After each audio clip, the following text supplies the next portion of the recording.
किसी को यह नहीं समझना चाहिए कि अनार्यों ने हमें कुछ नहीं दिया। वास्तव में प्राचीन द्रविड़ लोग सभ्यता की दृष्टि से हीन नहीं थे। उनके सहयोग से हिंदू सभ्यता को रूप वैचित्र्य और रस गांभीर्य मिला। द्रविड़ तत्वज्ञानी नहीं थे, पर उनके पास कल्पना शक्ति थी। वे संगीत और वस्तुकला में कुशल थे।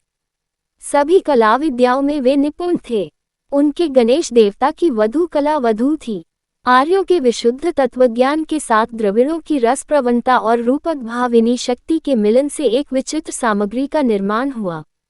ये सामग्री न पूरी तरह आर्य थी, न पूरी तरह अनार्य, ये हिंदू थी। दो विरोधी प्रवृत्तियों के निरंतर समन्वय प्रयास से भारतवर्ष को एक आश्चर्यजनक संपदा मिली है। उसने अनंत को अंत के बीच उपलब्ध करना सीखा है और भूमा को प्रात्यहिक जीवन की तुच्छता के बीच प्रत्यक्ष करने का अधिकार प्राप्त किया है।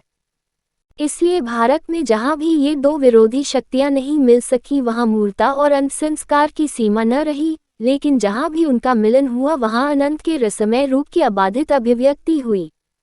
भारत को ऐसी चीज मिली है जिसका ठीक से व्यवहार करना सबके वश का नहीं है और जिसका दुर्व्यवहार करने से देश का जीवन मूर्ता के भार से धूल में मिल जाता है।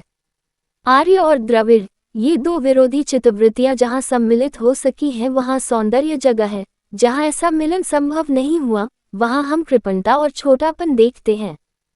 ये बात भी स्मरण रखनी होगी कि बर्बर अनार्यों की सामग्री ने भी एक दिन द्वार को खुला देखकर निसंकोच आर्य समाज में प्रवेश किया था।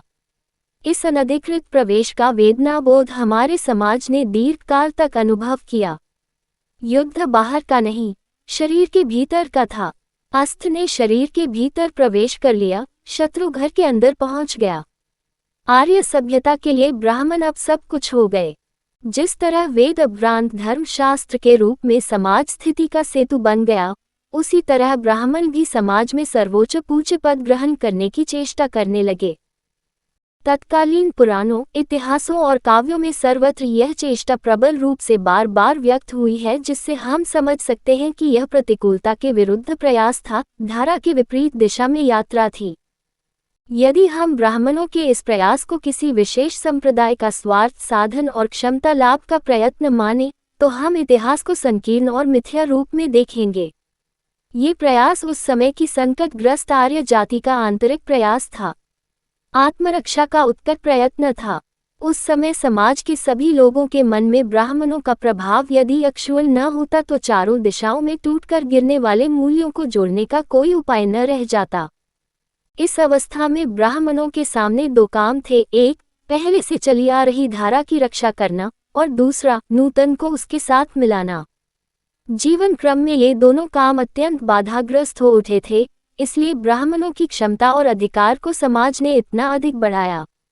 अनार्य देवता को वेद के प्राचीन मंच पर स्थान दिया गया। रुद्र की उपाधि ग्रहण करके शिव ने आर्य देवताओं के समूह में पदार्पण किया। इस तरह भारतवर्ष में सामाजिक मिलन ने ब्रह्मा विष्णु महेश का रूप ग्रहण किया। ब्रह्मा में आर्य समाज का आरंभ काल था, विष्णु में मध्याह्न काल और शिव में उसकी शेष परिणति। यद्यपि शिव ने रुद्र के नाम से आर्य समाज में प्रवेश किया, फिर भी उसमें आर्य और अनार्य दोनों मूर्तियां स्वतंत्र हैं। आर्य के पक्ष से वह योगीश्वरी है, मदन को भस्म करके निर्वाण के आनंद में मग्न। उसका दिग्वास सन्यासी के त्याग का लक्षण है। अनार्य के पक्ष से वह विभत्स है, रक्तरंजित गजचर्मधारी, भांग और धतूरे से उन्मत्त।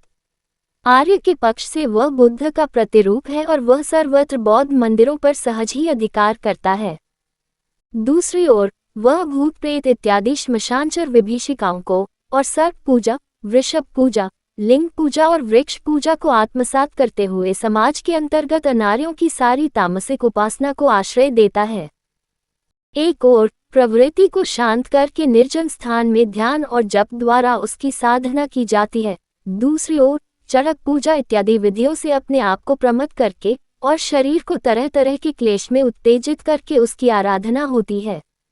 इस तरह आर्य अनार्य की धाराएं गंगा जमुना की तरह एक हुई, लेकिन उसके दो रंग एक दूसरे के समीप होकर पृथक रहे।